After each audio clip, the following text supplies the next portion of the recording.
Hello friends, કેમ છે? હું આજે તમારી લોકો જોડે આઈસ્ક્રીમનો વિડીયો લઈને આવ્યું છું, બ્લૂબેરી આઈસ્ક્રીમ. તો મારો વિડીયો જરૂરથી જોજો. આઈ હોપ કે તમને લોકોને સારો લાગે. અરાઉન્ડ મેં 5 કપ જેટલું વોલ મિલ્ક લીધું છે અને બસ હવે એને આપણે ગરમ કરીશું.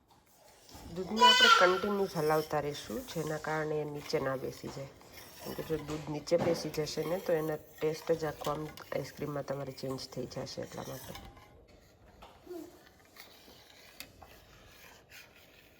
હવે આપણે એમાં શુગર એડ કરીશું. અરાઉન્ડ મેં 3/4 કપ જેટલી શુગર એડ કરી છે. શુગર નાખ્યા પછી આપણે ફરી કન્ટિન્યુઅસ દૂધને હલાવતા રહીશું. અને તમે વિચારતા હશો કે આટલી બધી શુગર કેમ નાખી? તો આની અંદર હજી આપણે હેવી વ્હીપ ક્રીમ પણ એડ કરવાનું છે. જો ફ્રેન્ડ્સ, તમે જોઈ શકો છો મેં 5 કપ જેટલું દૂધ લીધું હતું આઈસ્ક્રીમ બનાવવા માટે. તો અત્યારે મેં એને ઉકાળી અને 1/2 કપ જેટલું થઈ ગયું ત્યાં સુધી એને ઉકાળ્યો છે. તો આઈસ્ક્રીમ બનાવવામાં તમારે એક વસ્તુનું ખાસ ધ્યાન રાખવાનું છે કે જો તમે દૂધ સરખું નહીં ઉકાળો ને તો તમારો આઈસ્ક્રીમ સ્મૂધ નહીં થાય. જ્યારે તમે આઈસ્ક્રીમ ખાશો ને તો તમને એમાં વચ્ચે આઈસ આવતો હોય એ રીતનું ફીલ થશે. એટલે દૂધ પ્રોપર તમારે ઉકાળવું ખૂબ જરૂરી છે. આ છે બ્લૂબેરી. તો આજે આપણે આઈસ્ક્રીમમાં બ્લૂબેરી નાખવાની છે. તો આ બ્લૂબેરીને આપણે નાની નાની કટ કરી અને એમાં થોડી શુગર નાખી અને શુગર સિરપવાળી આપણે કરી દઈશું, કે જેના લીધે આઈસ્ક્રીમમાં આપણે જ્યારે એને એડ કરીએ તો વચ્ચે જે બ્લૂબેરી આવે તો એ આપણને મોળી ના લાગે. આ રીતે આપણે બ્લૂબેરીને કટ કરી લઈશું. મેં અરાઉન્ડ 100 ગ્રામ જેટલી બ્લૂબેરી લીધી છે અને એમાં હું 1 ટેબલ સ્પૂન જેટલી શુગર એડ કરું છું. શુગરનું પ્રમાણ આપણે ઓછું જ રાખવાનું છે કે જેનાથી આપણો આઈસ્ક્રીમ બહુ ગળ્યો ના થઈ જાય. અને તમને જો આના બદલે જાંબુ છે, સ્ટ્રોબેરી છે, આપણે ઇન્ડિયામાં તો અત્યારે જાંબુ મળતા હોય તો એનું પણ તમે આ જ રીતે સેમ પ્રોસેસથી એ રીતે આઈસ્ક્રીમ પણ કરી શકો છો. બ્લૂબેરીને પછી આપણે આ રીતે પકાવી લઈશું કે જેના લીધે એમાં જે પાણીનો ભાગ હોય એ બળી જાય. એટલે આપણે આઈસ્ક્રીમમાં જ્યારે એડ કરીએ તો એ પાણીવાળી તમને ના લાગે.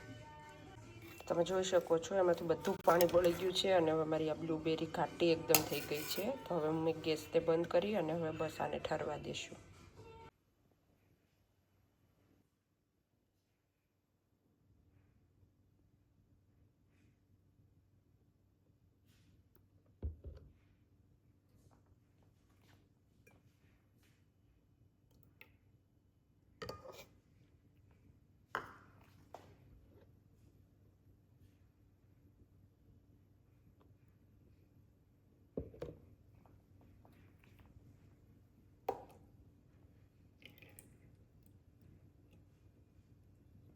હેવી વ્હીપ ક્રીમ મેં 2 કપ લઈ લીધું છે અને હવે એને હું સ્ટેન્ડ મિક્સરની અંદર એને વ્હીપ કરી નાખીશ. તમારી પાસે હેન્ડ મિક્સર હોય તો તમે એનાથી પણ કરી શકો છો.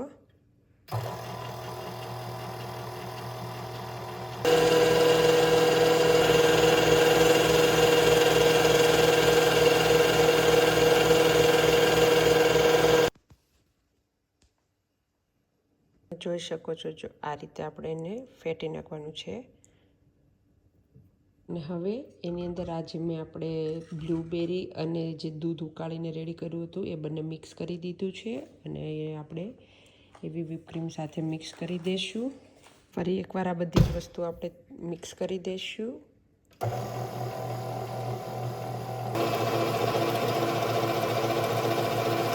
બધી જ વસ્તુ મિક્સ થઈ ગઈ છે અને હવે એને આપણે જે કન્ટેનરમાં આપણે આઈસ્ક્રીમ મૂકવો હોય એ કન્ટેનરમાં લઈ લેશું. મેં હવે એને કન્ટેનરમાં ભરી દીધું છે અને હવે આપણે ફ્રીજમાં મૂકી દઈશું.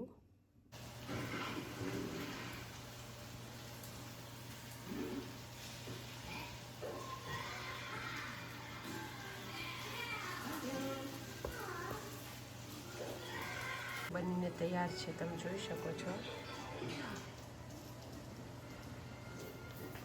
તમે લોકો પણ જરૂરથી ટ્રાય કરજો એકવાર. બહુ સરસ બને છે આ આઈસ્ક્રીમ. અને આમાં તમે કન્ડેન્સ મિલ્કનો પણ બનાવી શકો, પણ કન્ડેન્સ મિલ્ક કરતાં મિલ્કવાળો આ જે આપણે હોય છે એ વધારે સારો લાગે છે. તમે જુઓ છો બ્લૂબેરી પણ સરસ રીતે આમાં દેખાય છે.